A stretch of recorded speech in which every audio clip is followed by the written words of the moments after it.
नमस्कार दोस्तों, स्वागत है आपका अपने एक्स सर्विसमैन सक्सेस मंत्रा चैनल में। आज का जो टॉपिक है वो काफ़ी लोगों के रिक्वेस्ट के बाद हालांकि डिले हो गया मेरे एंड से, क्योंकि मैं लास्ट जो टॉपिक लेके आया था वो एसबीआई का जो मैथमेटिक्स का पेपर है, जो मैथमेटिक्स का उसको कैसे प्रायोरिटी वाइज किया जाए इस पे लाया था। तो बीच में लोगों ने कमेंट भी किया था, मैंने प्रॉमिस किया था कि जल्दी लेके आऊंगा रीजनिंग का, बट थोड़ा सा लेट हो गया तो माफ करिएगा। बट आइए आगे बढ़ते हैं। तो आज का जो टॉपिक है, how to crack bank clerk reasoning for pre examination very easily. Easily का मतलब ये नहीं है कि आपको इसमें कुछ करना नहीं है, इजली का मतलब ये है कि आप कैसे प्रायोरिटीज सेट करें, कैसे किस क्वेश्चन को पहले करें, किसको बाद के लिए रखें, उसके ऊपर बात करेंगे। और ये स्पेशली एसबीआई क्लर्क के एग्जाम आने वाले हैं, या फिर आप इसको जो आईबीपीएस का फॉर्म आएगा तो उसके एग्जाम के लिए भी सेट कर सकते हैं। तो आइए आगे बढ़ते हैं। सबसे पहले एग्जामिनेशन पैटर्न की बात करें प्रीलिम्स की, तो जो रीजनिंग एबिलिटी का टेस्ट होता है उसके क्वेश्चन 35 आते हैं, मार्क्स होते हैं 35 और ड्यूरेशन होता है 20 मिनट्स, यानी कि 20 मिनट में आपको 35 क्वेश्चन करने होते हैं जो एक नंबर के होते हैं। गलत कीजिएगा तो आपको भी पता है नेगेटिव मार्किंग है 1/4 की।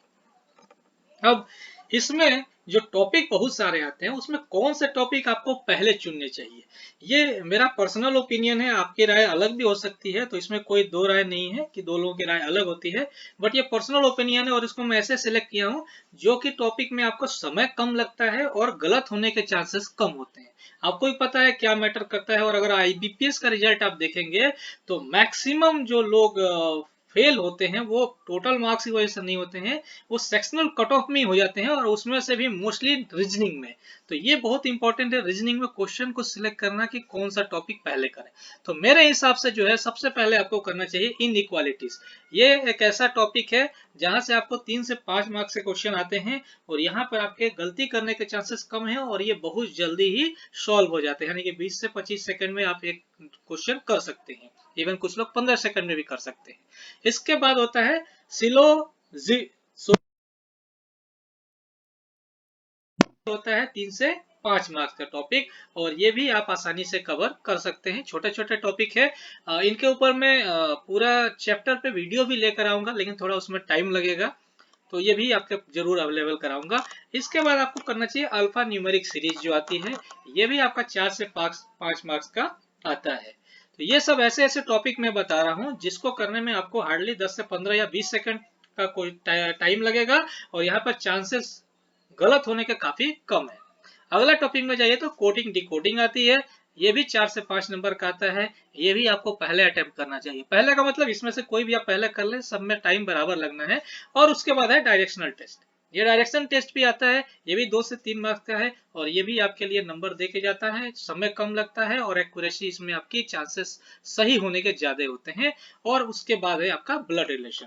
ब्लड रिलेशन इन टॉपिक में सबसे लास्ट में रखा हूं, क्योंकि ये भी पजल टाइप ही है, लेकिन पजल से थोड़ा आसान होता है। तो ब्लड रिलेशन के लिए आप जा सकते हैं, 2 से 3 मार्क्स, पजल से पहले जाना है। मैं पजल का नाम ले रहा हूं क्योंकि अब अगले जाने वाले हैं उसी टॉपिक पे।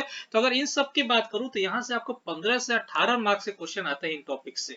यानी कि अगर आप सिर्फ इन टॉपिक्स पे कमांड कर लेते हैं तो आप आईबीपीएस के लिए क्वालिफाई तो कर ही गए रीजनिंग में, और आपने अच्छे खासे 15 से 18 मार्क्स भी ले आए। और इसमें अगर आप एवरेज टाइम की बात करें तो 10 से 12 मिनट मैक्सिमम आपका लगेगा, अगर आपकी स्पीड सही है।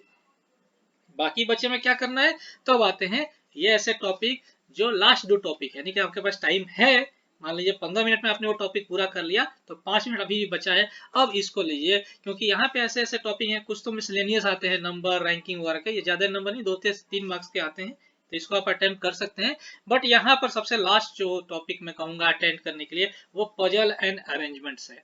ऐसा नहीं है कि टॉपिक खराब है, ऐसा भी नहीं है कि नंबर नहीं देता है, लेकिन इसमें सबसे बड़ी समस्या क्या है कि ये जब आप सॉल्व करने बैठते हैं तो आपका इसमें एक एक सवाल में 3 से 4 या 5 मिनट तक लग जाता है, और 5 मिनट के बाद अगर आपने पजल गलती से गलत बन गया या नहीं बना तो 5 मिनट भी आपके चले गए, और आपके वो नंबर भी सही नहीं हो पाए। तो इसीलिए आपके पास अगर टाइम मिलता है तो इसको अटेंड करें। हालांकि ये 15 से 20 मार्क्स का आजकल आ रहे हैं, अगर बात करें तो मिनिमम 3 क्वेश्चन तो रहते ही हैं और कभी कभी 4 भी रह रहे हैं, तो ये क्वेश्चन 5 मार्क्स कंटेन करता है। तो इसमें ध्यान देना है कि अगर ये सही हुआ तो 5 फुल मार्क्स मिलते हैं और गलत हुआ तो पांचों के गलत होने की संभावनाएं आपकी बढ़ जाती है, जो निगेटिव मार्किंग में जाती है। तो अगर आप वहां पे 12 से 15 मिनट में वो पिछले वाले टॉपिक आप कर लेते हैं, तो पजल में अगर आप अगले 5 मिनट में एक पजल भी अच्छे से कर लेते हैं तो आपको 22 से 23 मार्क्स के टॉपिक कवर हो जाते हैं और आप आसानी से एसबीआई का हो या फिर आईबीपीएस का हो, दोनों रीजनिंग का पेपर आप क्लियर कर लेंगे। तो यहाँ जो दोनों मिलकर लगभग 15 से 20 मार्क्स के आते हैं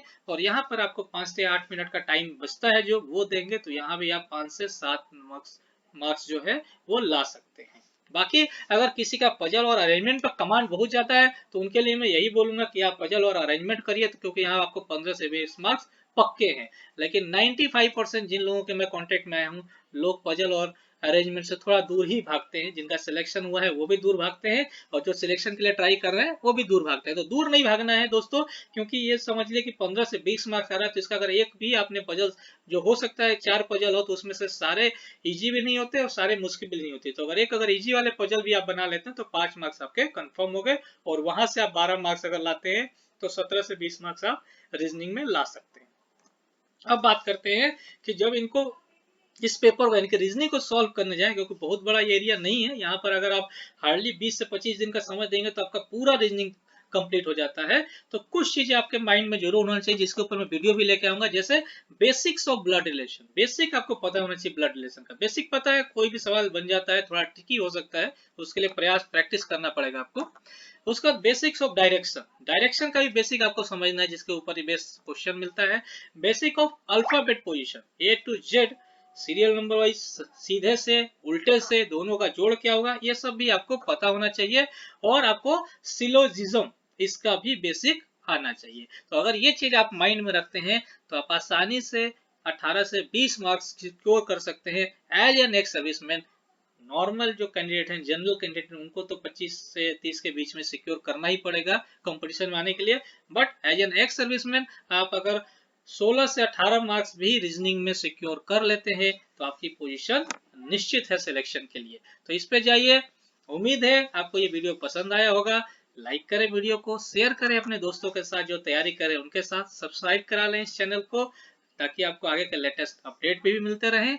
और आगे जो भी बात करेंगे हम बेसिकली जो एक्स सर्विसमैन को बेनिफिट मिलते हैं उसके ऊपर भी बात करेंगे और स्टडी के ऊपर भी बात करेंगे। बहुत बहुत धन्यवाद आप लोग का। जय हिंद।